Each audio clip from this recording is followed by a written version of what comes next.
Ukraine போரை முடிவுக்கு கொண்டு வருவதற்காக அமெரிக்காவும் ரஷ்யாவும் உருவாக்கியுள்ள 28 அம்ச அமைதி திட்டம் குறித்து ஆலோசனை நடத்துவதற்காக அமெரிக்க உயர்மட்ட அதிகாரிகள் கொண்ட குழு உக்ரைன் தலைநகர் கீவ் சென்ற நிலையில் உக்ரைன் அதிபர் ஜெலன்ஸ்கி இந்த 28 அம்ச அமைதி திட்டத்திற்கு ஒப்புக்கொண்டுள்ளார். அமெரிக்க அதிபராக டொனால்ட் ட்ரம்ப் இரண்டாவது முறையாக பொறுப்பேற்ற பிறகு உக்ரைனுக்கு வந்துள்ள அமெரிக்காவின் மிக உயரிய அதிகாரிகள் கொண்ட குழு இது என்று கூறப்படுகிறது.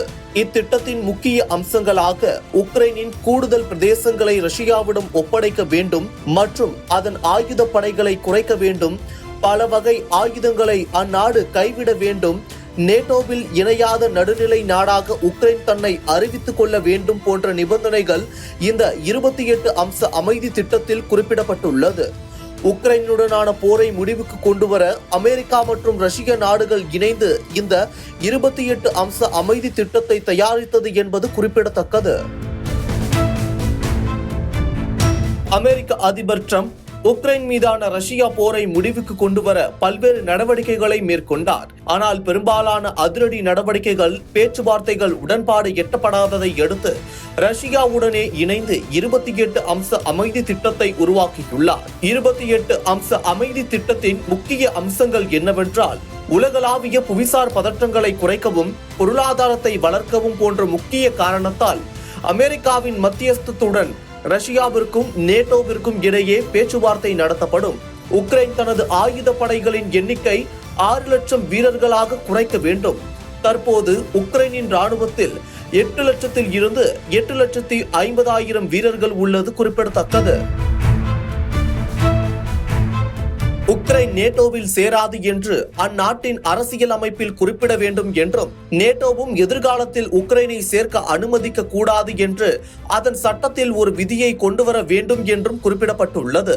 உக்ரைனில் துருப்புக்களை நிறுத்த வேண்டாம் என்று நேட்டோ ஒப்புக்கொள்ள வேண்டும் என்றும், இது போருக்கு பின்பும் இது மாதிரியான செயல்களில் ஈடுபடக்கூடாது என்றும் குறிப்பிடப்பட்டுள்ளது. உக்ரைன் ரஷ்யாவை ஆக்கிரமித்தால் அது உத்தரவாதத்தை இழக்கும். ரஷ்யா உக்ரைனை ஆக்கிரமித்தால் ஒரு தீர்க்கமான ஒருங்கிணைந்த ராணுவ பதிலுக்கு ஆளாவது மட்டும் இல்லாமல் கூடுதலாக அனைத்து உலகளாவிய தடைகளும் மீண்டும் நிலைநிறுத்தப்படும். மேலும் புதிய பிரதேசத்தின் அங்கீகாரம் மற்றும் இந்த ஒப்பந்தத்தின் பிற அனைத்து நன்மைகளும் ரத்து செய்யப்படும். உக்ரைன் மாஸ்கோ அல்லது செயின்ட் பீட்டர்ஸ்பர்கில் காரணமின்றி ஏவுகணையை ஏவினால் பாதுகாப்பு உத்தரவாதம் செல்லாததாக கருதப்படும். உக்ரைனை மீண்டும் கட்டி எழுப்பவும், உட்கட்டமைப்பை வலுப்படுத்தவும், வளர்ந்து வரும் முக்கிய தொழில்துறையில் முதலீடு செய்ய உக்ரைன் மேம்பாட்டு நிதியை உருவாக்கவும் அமெரிக்கா ஒத்துழைக்கும். உலக பொருளாதாரத்தில் ரஷ்யா மீண்டும் ஒருங்கிணைக்கப்படும். படிப்படியாக பொருளாதார தடைகளை நீக்கி முக்கிய எரிசக்தி, இயற்கை வளங்கள், உட்கட்டமைப்பு, செயற்கை நுண்ணறிவு, தரவு மையங்கள் போன்ற பரஸ்பர ஒப்பந்தத்தில் அமெரிக்கா ஈடுபடும். மேலும் G8 மீண்டும் சேர அழைப்பு விடுக்கப்படும். ரஷ்யா தான் கட்டுப்படுத்தும் 5 பிராந்தியங்களை தவிர வெளியே உள்ள பிற பிராந்தியங்களை கைவிடும். தற்போது உக்ரைனிய படைகளின் கட்டுப்பாட்டில் உள்ள டோன்டெஸ்க் ஓப்லாஸ்ட் பகுதியில் இருந்து விலகும். மேலும் இந்த விலகல் மண்டலம் நடுநிலை இராணுவமயமற்ற மண்டலமாக கருதப்படும். இது ரஷ்ய கூட்டமைப்பிற்கு சொந்தமான பிரதேசமாக சர்வதேச அளவில் அங்கீகரிக்கப்படும். ரஷ்ய படைகள் இந்த இராணுவமயமற்ற மண்டலத்திற்குள் நுழையாது.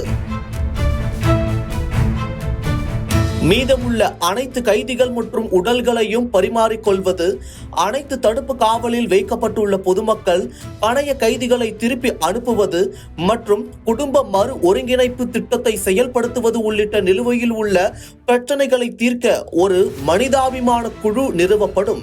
இதன் செயல்பாடுகளை அதிபர் ட்ரம்ப் தலைமையிலான அமைதி கவுன்சில் கண்காணித்து உத்தரவாதம் அளிக்கும். மீறல்களுக்கு தடைகள் விதிக்கப்படும்.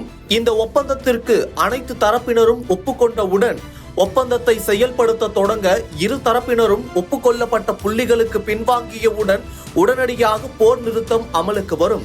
இந்த 20 அம்ச அமைதி திட்டம் முறையாக நடைமுறைப்படுத்தப்படுமா அல்லது ஏதேனும் மாற்றங்கள் நடக்குமா என்பதை பொறுத்திருந்துதான் பார்க்க வேண்டும்.